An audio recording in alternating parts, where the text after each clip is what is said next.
Hi friends, good morning everybody. ఈరోజు మనము carrot యొక్క ఉపయోగాల గురించి చెప్పుకుందాము. అందులో క్యారెట్ హల్వా రెసిపీ గురించి ఈరోజు మనం తెలుసుకుందాం. ఈజీగా చేసే విధానం పిల్లలు ఎక్కువగా లైక్ చేస్తారు. ఈ సమ్మర్ హాలిడేస్లో వాళ్ళకి చక్కగా స్నాక్స్ కింద కూడా మనం ఇవ్వచ్చు క్యారెట్ హల్వా. అయితే ఇది చేయడం కూడా వెరీ ఈజీ. క్యారెట్ ఆరోగ్యానికి చాలా మంచిది. ఇందులో విటమిన్ ఏ ఎక్కువగా ఉంటుంది. విటమిన్ ఏ కంటి చూపుని మెరుగుపరుస్తుంది కదా, చర్మ సౌందర్యాన్ని కూడా పెంచుతుంది. అలాగే విటమిన్ ఏ లోపం వల్ల వచ్చే వ్యాధులు నివారిస్తుంది. ఈ క్యారెట్తో కూరలు చేసుకోవచ్చు. అంతేకాదు ఎంతో రుచికరమైన స్వీట్స్ కూడా చేసుకోవచ్చు. మన భారతదేశంలో క్యారెట్ హల్వా స్వీట్ని ఎక్కువగా తయారు చేసుకుంటారు. క్యారెట్ హల్వాను చాలా తక్కువ పదార్థాలు ఉపయోగించి ఈజీగా తయారు చేసుకోవచ్చు. ఈ రెసిపీ వర్షాకాలం, చలికాలం కూడా తింటే ఎంతో మజాగా ఉంటుంది. అలాగే ఫ్యామిలీ అందరూ కూడా లంచ్ లేదా డిన్నర్ తర్వాత కూడా దీన్ని క్యారెట్ తినొచ్చు. ఈ క్యారెట్ హల్వా ఎలా తయారు చేసుకోవాలో మనం చూద్దాం. క్యారెట్ హల్వాకి అంటే ఉజ్జాయింపుగా చెప్తున్నాను నేను. 7 క్యారెట్స్ తీసుకోండి, 4 టేబుల్ స్పూన్స్ నెయ్యి, 4 కప్పులు పాలు, అవి చిక్కటి పాలు, 2 టేబుల్ స్పూన్స్ చక్కెర. అంటే చక్కెర మనకి రుచిని బట్టి, ఇంట్రెస్ట్ని బట్టి వేసుకోవచ్చు. అలాగే 50 గ్రాములు జీడిపప్పు కానీ, బాదం పప్పు కానీ, అందులో ఏదైనా సరే వేసుకోవచ్చు. అలాగే ఎండు ద్రాక్ష కూడా వేసుకోవచ్చు. అలాగే సూచనలు, ఇప్పుడు ఇవి మనకి 20 మినిట్స్లో అయిపోతుంది. చాలా త్వరగా కూడా అవుతుంది తయారు చేయడం.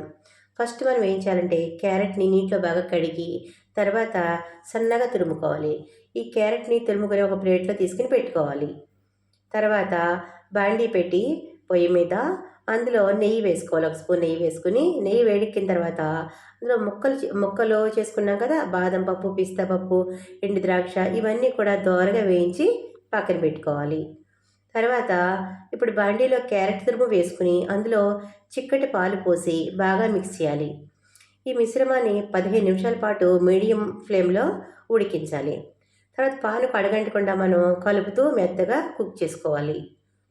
తర్వాత ఈ మిశ్రమం గట్టిపడిన తర్వాత అందులో పంచదార పోసి గరిటెతో చక్కగా కలిగి తిప్పాలి. మీకు అవసరమైతే కొంచెం పాలు కూడా పోసుకోండి. నీటి ఆవిరి తగ్గి మెల్లగా ఉడుకుతుంది అది. హల్వా గట్టిపడిన తర్వాత అందులో ముందుగా వేయించి పెట్టుకున్న డ్రై ఫ్రూట్స్ వేసి కలుపుకోవాలి. ఇప్పుడు క్యారెట్ హల్వాను కప్పులో తీసుకుని పైన డ్రై ఫ్రూట్స్తో డెకరేట్ చేసుకోవాలి.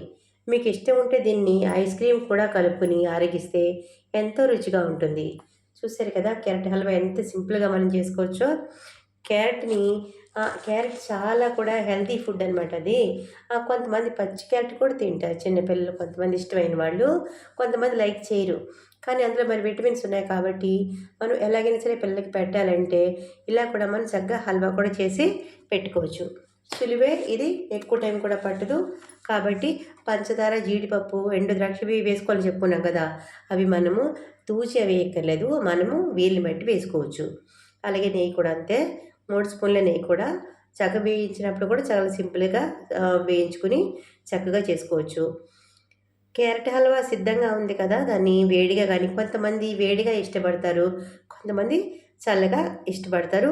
ఎవరికి ఎలా ఇష్టమైతే అలా తినచ్చు.